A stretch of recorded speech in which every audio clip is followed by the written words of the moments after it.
Pada kesempatan kali ini, saya akan menjelaskan materi tentang kekongruenan.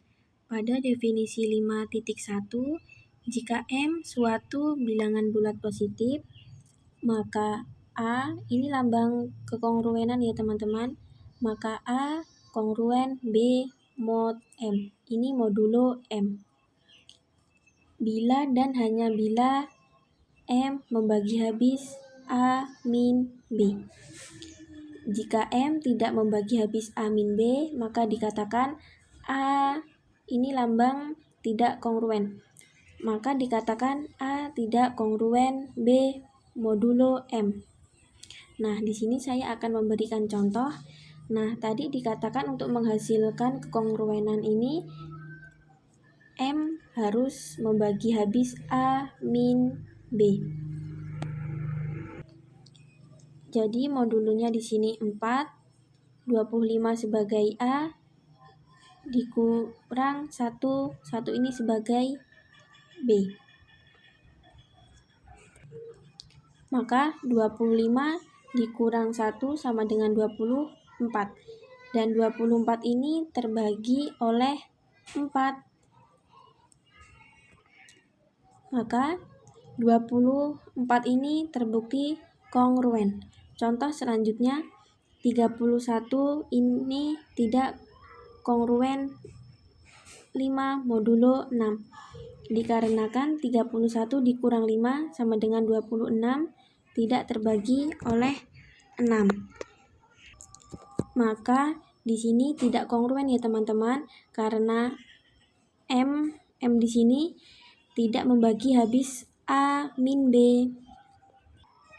Selanjutnya, dari definisi tersebut sudah dijelaskan jika A kongruen B modulo M bila dan hanya bila M membagi habis A min B. Maka akan ada bilangan bulat K sehingga A min B sama dengan hasil perkalian dari MK.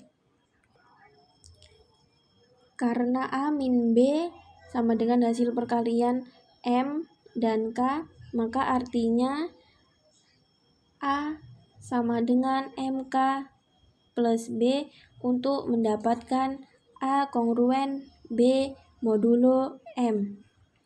Nah, contohnya yaitu jika 26 kongruen 4 modulo 11, maka artinya 26 ini sebagai A, maka 26 ini adalah hasil perkalian dari 11 dikali 2 ditambah 4.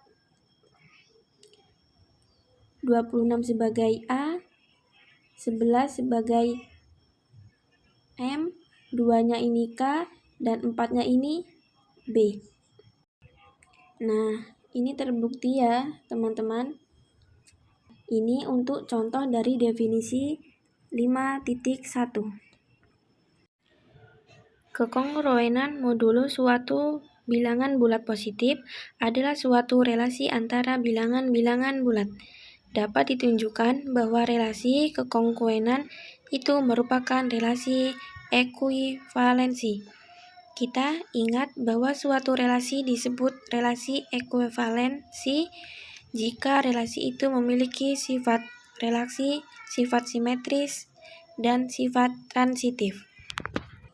Yang pertama ada sifat refleksi.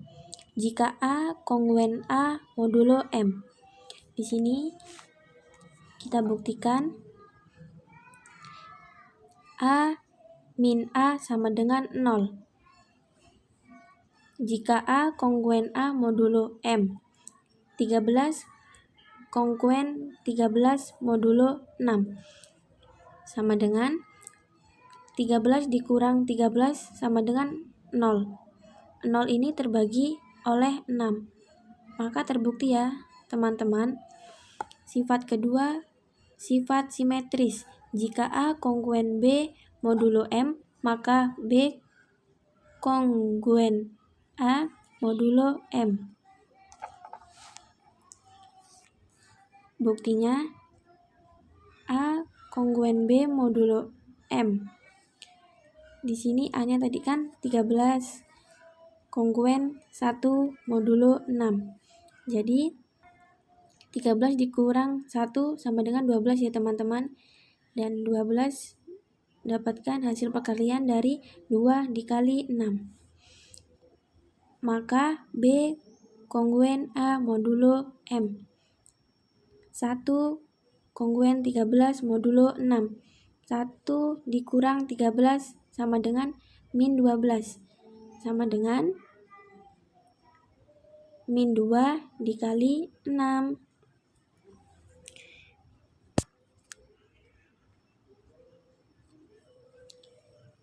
Sifat yang ketiga ada sifat transitif. Jika A kongruen B modulo M dan B kongruen C modulo M, maka A kongruen C modulo M.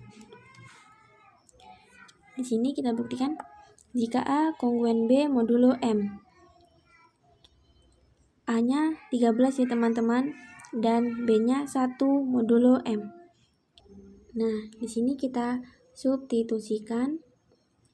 Di sini saya mengambil contoh 13 dikurang 1 sama dengan 12. 12 hasil perkalian dari 2 kali 6. 13 dikurang 1 sama dengan 12. 2 kali 6 sama dengan 12. Terbukti ya teman-teman. Dan B kongruen C modulo M. Jadi B dikurang C sama dengan H dikali M. B-nya 1 dan C-nya 19. 1 dikurang 19 min 18. Dan kita kalikan dengan suatu bilangan bulat dikalikan dengan M. Jadi min 3 dikali 6 sama dengan min 18. Maka terbukti ya teman-teman. Maka A kongruen C modulo M. Di sini A min C sama dengan hasil dari perkalian K sebelumnya dan ditambah H dikali M.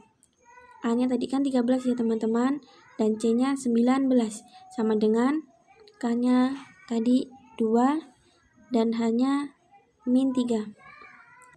13 dikurang 19 min 6. 2 ditambah min 3 sama dengan min 1 dikali 6 sama dengan min 6. Maka terbukti ya teman-teman. Nah, jadi untuk mendapatkan relasi ekuivalensi, kita membutuhkan 3 sifat tersebut. Kita harus membuktikan dengan bukti-bukti dari sifat refleksi, sifat simetris, dan sifat transitif. Cukup yang dapat saya sampaikan. Mohon maaf apabila ada kesalahan dalam penjelasan. Saya akhiri. Wassalamualaikum warahmatullahi wabarakatuh.